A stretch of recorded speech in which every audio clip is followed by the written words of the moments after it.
Hi friends, आज की इस वीडियो में हम भगवत गीता पर संस्कृत भाषा में निबंध देखेंगे।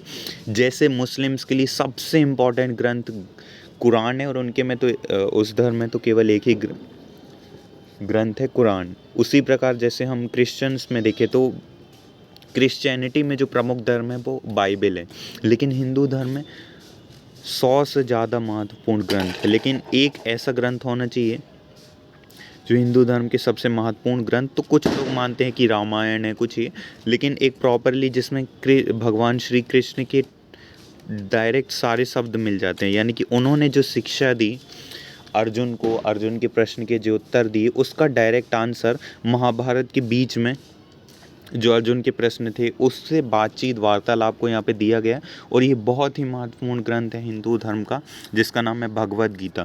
भगवत गीता ग्रंथ है, ये है ग्रंथ लिखा हुआ है, इस प्रकार लिखते हैं ग्रंथ, ग्रंथ। भगवत गीता ग्रंथ,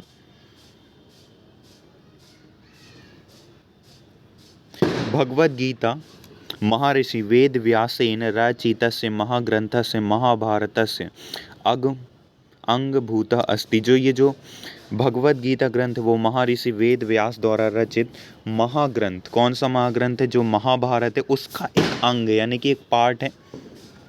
भगवत गीता समस्त संसारे विख्याता, जो भगवत गीता है वो समस्त संसार में विख्यात है। इसके विषय में बहुत ही कम लोग होंगे जो ना जानते हों। बाकी धर्म के, अन्य धर्म के लोग भी इससे बहुत भली भांति परिचित हैं। भगवत गीता निष्कार कर्मण उपदेशम ददाति। जो भगवत गीता है वो एक निष्काम करने यानी अच्छे कर्म करने का एक अच्छा, बहुत अच्छा उपदेश देती है। कर्म योग गीतायाः प्रमुख उपदेश अस्ति। कर्म योग ही गीता का प्रमुख उपदेश है, यानी कि इसमें कर्म को ज़्यादा महत्व दिया गया है। आपको ज़्यादा से ज़्यादा अच्छे कर्म करने। अतः एव यानी इसलिए अस्य ग्रंथस्य अपरम नाम कर्म योग शास्त्रम अपि अस्ति। इसलिए ये जो ग्रंथ है इसका एक नाम कर्म योग शास्त्र भी है। ऐसे तो यूजुअली कर्म योग शास्त्र कोई नहीं बोलता, लेकिन इसमें कर्म को बहुत ज़्यादा महत्व दिया गया है, इसलिए इसे कर्म योग शास्त्र भी कह दिया जाता है। गीतायाम संन्यासस्य कर्मणः ज्ञानस्य भक्तेश्च पूर्वणः समन्वयः लक्ष्यते। गीता में जो सन्यासी लोग हैं, कर्म करने वाले ज्ञानी लोग हैं, जो भक्त, इनके बीच में एक समन्वय बैठाने का प्रयास किया गया है। गीतायाः ज्ञानेन किं कर्तव्यं विमूढ़ जानुः मार्गः लभते मानसिक शांति चा गच्छति। अब देखिए, यदि जो भगवत गीता को पढ़ता है उसकी एक मानसिक शांति आ जाती है। सर्वशास्त्राणां सारभूता गीता अमूल्यम अप्रीतम ग्रंथम कथ्यते। तो सभी शास्त्र का एक सार है जिसका नाम है भगवत गीता। संसारस्य अधिकांश भाषासु अस्या अनुवादः संपन्न। संसार के अधिकांश भाषाओं में इसका अनुवाद है।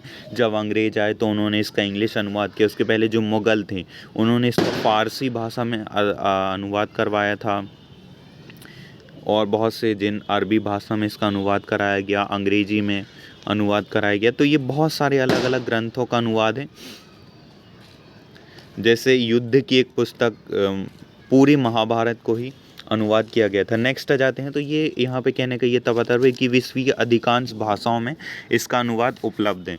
गीतायाः संदेश विश्व बंधुत्वस्य विश्व शांति संदेश स आदर्श मानवस्य च संदेश। जो गीता का संदेश है वो एक विश्व बंधु, वैश्विक शांति यानी इंटरनेशनल लेवल पर शांति बनी रहे, एक अच्छे आदर्श का संदेश देने वाली है, आदर्श मानव बनाने की। मम प्रिय ग्रंथ भगवत गीता अस्ति, यानी कि मेरा जो प्रिय ग्रंथ है वो Bhagavad Gita. So at last, thanks for watching the video. Please share the video as much as possible with your friends and classmates.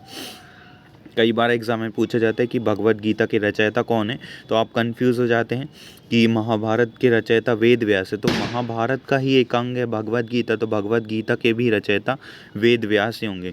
So at last, thanks for watching the video. Please share the video as much as possible with your friends and classmates.